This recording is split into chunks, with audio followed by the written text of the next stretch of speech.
Oke, teman-teman semua, di video ini saya akan jelaskan gimana caranya untuk menggunakan tools WhatsApp Campaign Architect AI ini. Dengan tools ini, kita bisa membuat sebuah broadcast atau membuat sebuah campaign yang teroptimasi.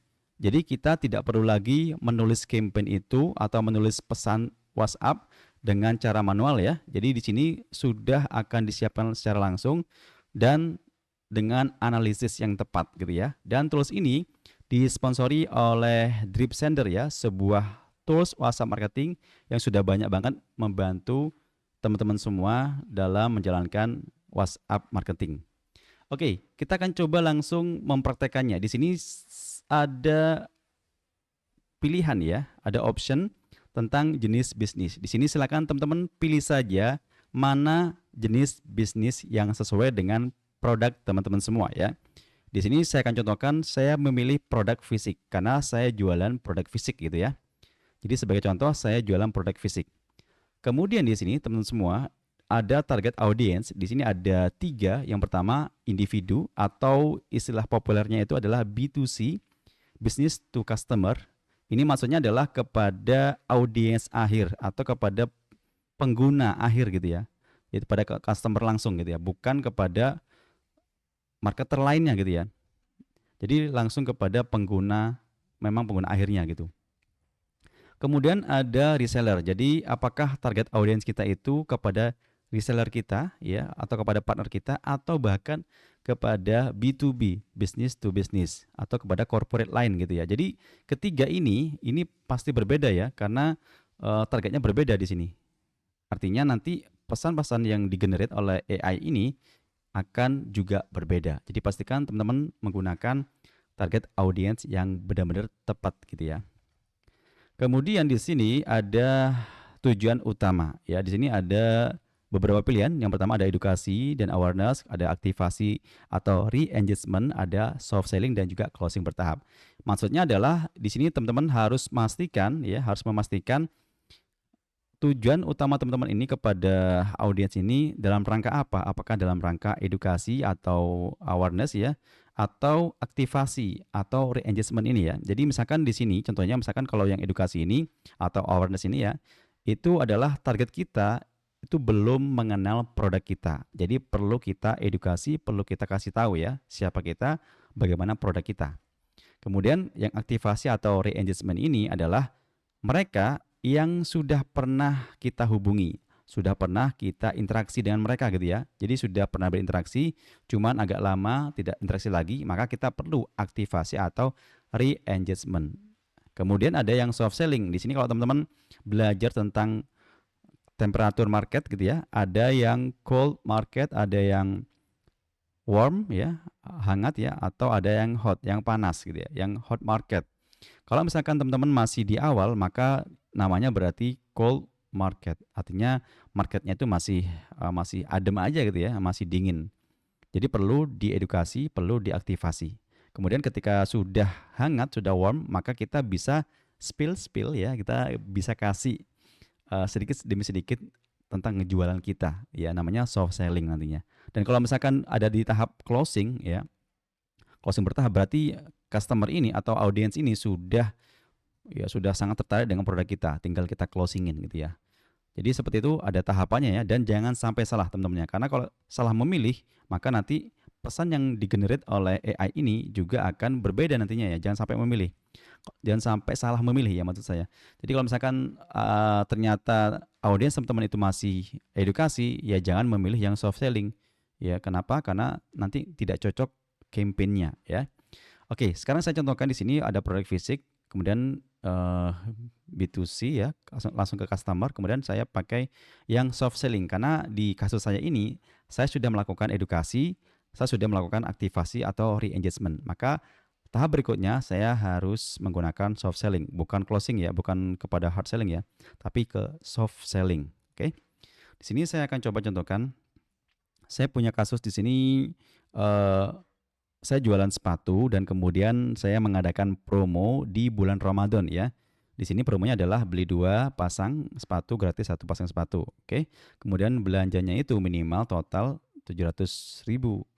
kemudian maka dia dapat gratis satu sepasang sepatu, tapi maksimal harganya itu 200.000. Jadi ini adalah strategi campaign saya gitu ya. Dan teman-teman pastikan di sini, ini karena ini hanya contoh ya, ini sedikit aja. Kalau teman-teman mau pakai yang beneran, silakan detailkan lagi bagaimana program campaign teman-teman semua ya. Jadi bisnisnya itu silakan didetailkan lagi sebanyak apapun ya. Agar apa? Agar mendapatkan hasil yang maksimal. Oke. Kemudian di bagian sini ada agresivitas ya. Ada soft, ada medium. Saya pilih yang soft aja ya. Karena ini masih belum hot market tapi masih warm ya. Jadi saya akan gunakan yang soft aja.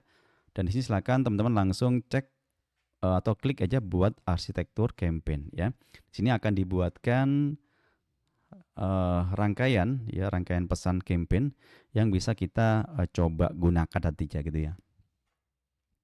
Jadi teman-teman semua tidak perlu lagi menulis satu persatu isi pesan atau campaign ya. Di sini sudah dibuatkan sehingga kita tinggal copy paste aja. Oke, di sini ada 10 blueprint ya. Sudah dibuatkan edukasi nilai promo beli 2 gratis 1 ya. Seperti ini. Jadi tone-nya itu atau ya tipe pesannya itu ya hangat, personal ya, mengedepankan nilai keluarga dan persiapan Ramadan. Ini soft selling banget ya. Di sini teman-teman bisa cek ya semuanya. Di sini ada label low risk ya, artinya ini berarti pesan ini nantinya tidak langsung jualan gitu ya. Jadi masih dalam low risk ini berarti risikonya itu rendah gitu ya. Maksudnya gimana? Maksudnya risiko dianggap spamnya itu rendah. Jadi berarti ini bukan spam ya, tidak termasuk spam nantinya. Tapi kalau misalkan ada medium risk dan ada juga misalkan ada high risk itu jangan digunakan ya teman-teman ya. Ini hasil daripada analisis dari AI ya. Jadi seperti itu. Oke, saya tunjukkan di sini misalkan oke ya. Di sini mulai hari pertama kita bisa cek di sini detailnya seperti apa ya. Oke, ini medium risk. Nah, ini ya ada analisisnya seperti ini. Ini sekali lagi teman-teman semua, kenapa kok ada harga ya, kenapa kok ini langsung jualan, karena memang saya tadi memilih yang soft selling. Artinya memang memunculkan harga, memunculkan jualan. Makanya saya tekankan lagi, teman-teman kalau misalkan masih awareness, masih edukasi, jangan sekali-kali menjual gitu ya. Pesannya jangan sampai menjual. Kenapa? Karena rawan di ban nantinya. Oke, silakan teman-teman nanti kalau sudah bikin kayak gini silakan dibaca-baca, dan kalau misalkan teman-teman pengen langsung coba create copywritingnya silakan diklik aja ya. Di sini sudah dibuatkan per harinya ya. Seperti ini, silakan di klik aja ya. Dan kalau misalkan teman-teman tidak puas ya dengan ini, misalkan mau membuat lagi silakan dibuat ya. Dan ini tentu saja kalau ketika nanti teman-teman klik lagi maka dia akan membuat arsitektur yang berbeda lagi teman-teman ya. Jadi kalau memang misalkan sudah oke, silakan teman-teman misalkan di Kopas ya. Misalkan di Google Doc nantinya, sehingga pesan dari 1 pesan sampai 10 pesan itu akan bisa teman-teman simpan aja ya, biar nggak hilang. Oke, di sini. Nah ini, oke, silakan teman-teman bisa generate. Jadi di sini kita udah nggak lagi menulis manual ya pesan copywritingnya gitu ya. Oke, kemudian di sini teman-teman yang penting juga yang perlu teman-teman baca juga, di sini ada pola yang harus dihindari ya, ini ya.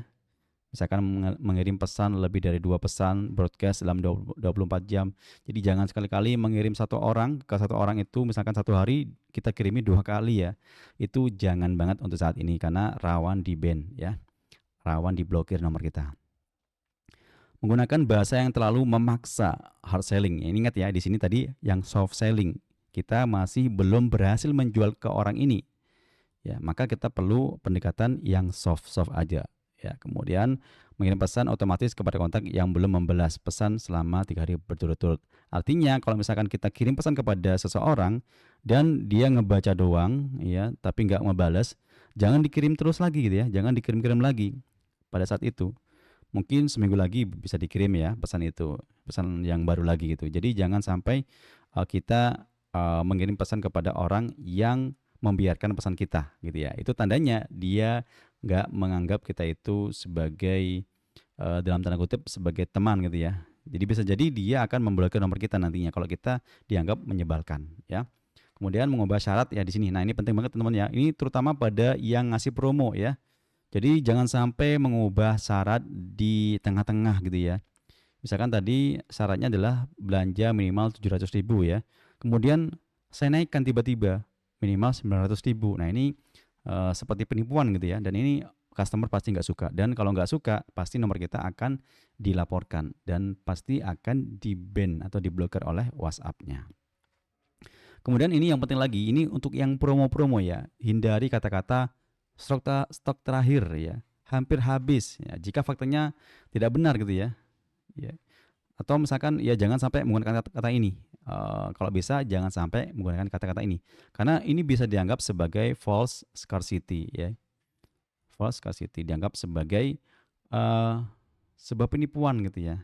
Jadi bisa jadi AI dari WhatsApp-nya sendiri menganggap ini sebagai false scarcity. Meskipun mungkin itu memang benar-benar stok terakhir, tapi jangan sampai secara gamblang menyampaikan stok terakhir, apalagi dengan teks ya, atau tulisan itu caps lock ya, atau ya caps lock ya, jadi besar semua, huruf kapital semua. Itu jangan sampai menggunakan huruf kapital semua, karena akan dianggap sebagai intimidasi ya, atau sebagai marah-marah gitu ya. Jadi kalau kita menerima pesan hurufnya itu kapital semua, itu kan seakan-akan itu adalah marah gitu ya. Jadi jangan sampai seperti itu. Nah, ini teman-teman silakan dibaca juga. Dan tentu saja masing-masing bisnis yang teman-teman gunakan itu pasti memiliki memiliki nasihat atau apa istilahnya ya, tips ya yang berbeda. Ini nanti berbeda teman-teman ya, sesuai dengan bisnis kita masing-masing, begitu ya. Jadi segitu aja cara untuk menggunakan WhatsApp Campaign Architect ini. Silakan digunakan. Dengan ini kita nggak perlu lagi menulis campaign itu secara manual ya, dan nggak perlu menganalisis lagi karena sudah dianalisis duluan oleh WA Campaign Architect AI ini. Oke, sampai jumpa di video berikutnya.